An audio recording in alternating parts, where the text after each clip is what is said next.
Boa tarde, turma.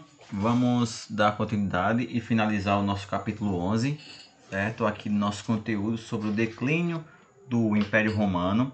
Vimos também algumas civilizações ou grupos que fizeram parte ou tiveram alguma participação no declínio desse povo, desse grande império que foi o Império Romano.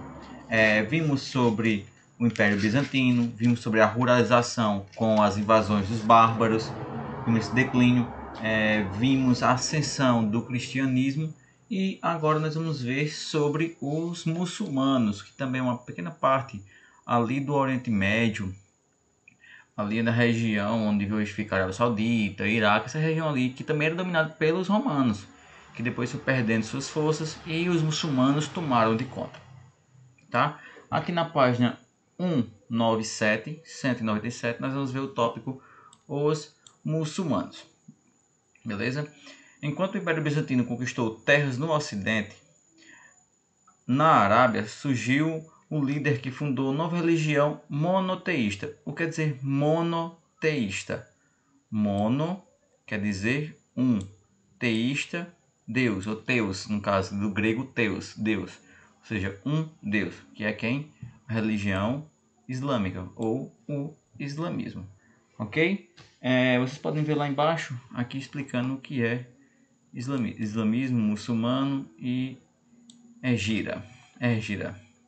Contando aqui, pregando a crença em um único Deus, Maomé, que é esse profeta, reuniu em sua volta um grupo de seguidores, os muçulmanos. Isto desagradou os comerciantes locais que lucravam com os peregrinos que iam à cidade de Meca adorar aos deuses nos quais acreditavam. Então, os comerciantes passaram a perseguir Maomé, que por isso se mudou de Meca para Yatreb, chamada depois de Medina, cidade do profeta. Esse episódio, a Hégira, ocorreu em 622 e foi conhecido pelos muçulmanos como o primeiro ano do seu calendário. Depois de Maomé e seus seguidores conquistaram Meca pela força das armas, fato que marcou o nascimento do Islã, palavra derivada do árabe que significa submissão total a Deus. Meca tornou-se desde então capital da religião muçulmana. Ao fortalecer em 632, Maomé já tinha conseguido unir em torno do islamismo as populações árabes das cidades do deserto e ao mesmo tempo havia criado o Estado Árabe. Para vocês verem como esse Maomé ele foi uma pessoa muito influente nessa região. Ele tomou de conta mesmo, ele se tornou líder naquela época. Até, por isso que até hoje é falado Maomé, o único profeta, essas coisas.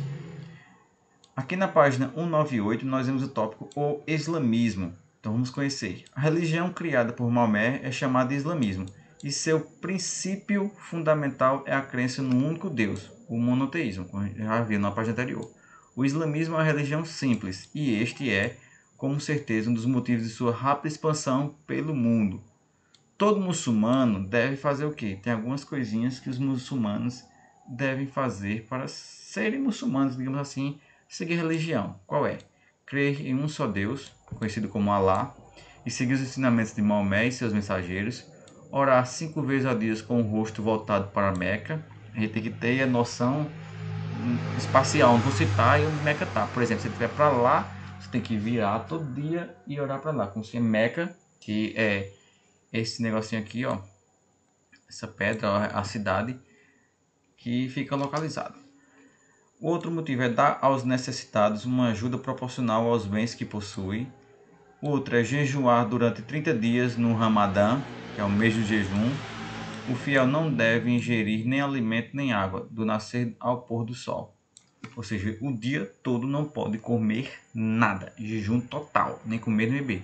Agora, depois que o sol se pôr, aí pronto, aí pode se alimentar e tal, que é tipo a parte da noite, esse negócio.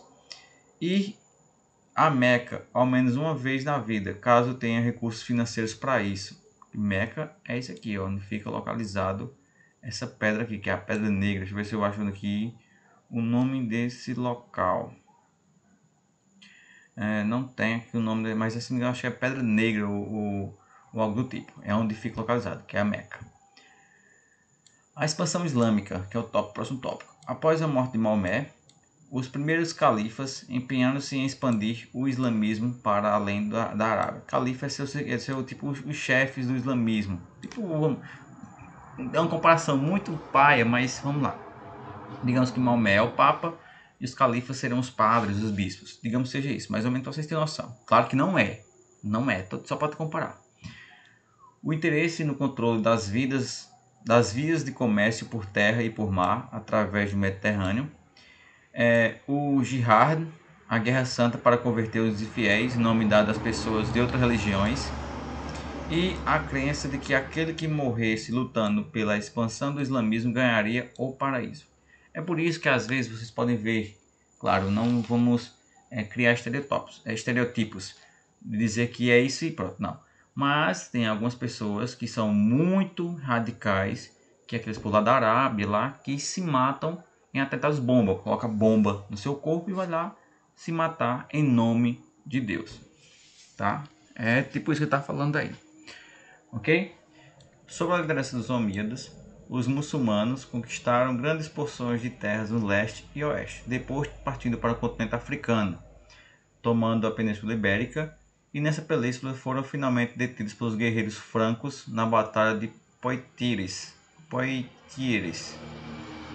A conquista dessas terras e postos-chave do comércio pelos árabes se deu numa velocidade espantosa e em 100 anos, a contar da morte de Maomé. Formaram um imenso império que ia desde as fronteiras da China, a leste, até o extremo oeste da Europa.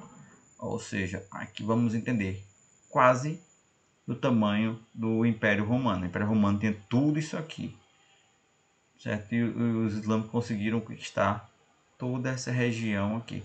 Até essa partezinha aqui que hoje é a Portugal e Espanha, que teve até, vocês vão ver no 7º ano, sobre essas guerras entre os portugueses e espanhóis contra os muçulmanos. Contando aqui, então vemos que o tópico Mediterrâneo, espaço de interação entre povos e culturas. Com a expansão do Império Islâmico e a conquista do norte da África, da Espanha e da Sicília, na meta sul do Mediterrâneo, tornou-se um lago muçulmano. Várias cidades sob domínio islâmico, como Alexandria e Tunis, no norte da África, renasceram para o comércio e a comunicação através do Grande Mar. Grande Mar no sentido, isso aqui, ó, tá? Isso aqui para eles era o Grande Mar, que é o Mar Mediterrâneo. Os moradores dessas cidades dependiam de alimentos e matérias-primas vindos de longe, e ao mesmo tempo suas artesãos produziam bens para exportação.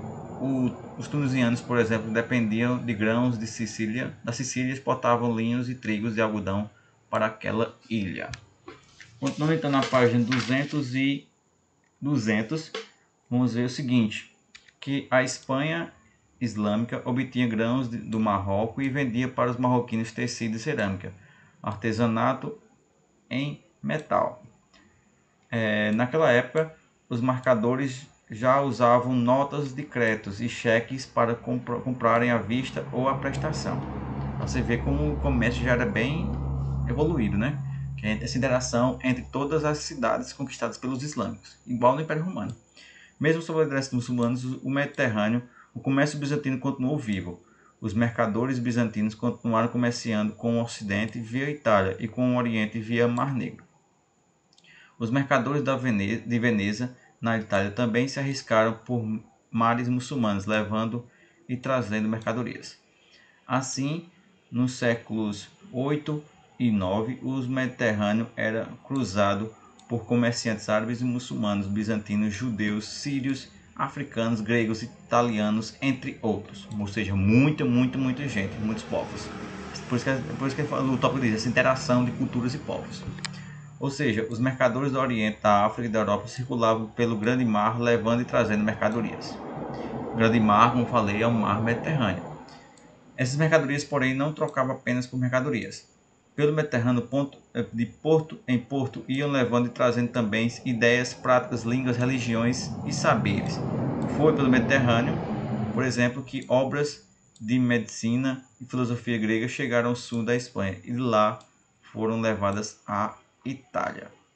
Mas essa integração marítima, apesar de intensa, não foi completa como quando os romanos chegaram ao Mediterrâneo de Mare Nostrum. Beleza? Aqui então vemos toda essa região. Para vocês novamente, o grande mar é isso aqui, ó. Isso aqui é o grande mar, que é o mar Mediterrâneo. Ok? E aqui é o Mar Negro. Beleza? Tem a região aqui dos Imeque e tudo mais. E tudo isso aqui era dos árabes. Ok? Então, por hoje é só. Ficamos aqui, finalizamos nosso capítulo.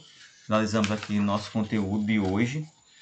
Vocês viram sobre a ascensão e o declínio do Império Romano. Vimos a criação do Império Bizantino.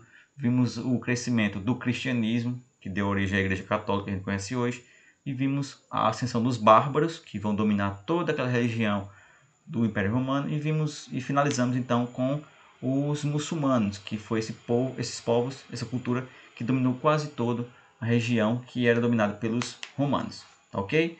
Então, qualquer dúvida, vocês podem falar comigo no WhatsApp ou assistir aulas novamente, qualquer coisa, beleza? Então, até a próxima aula. Valeu, pessoal!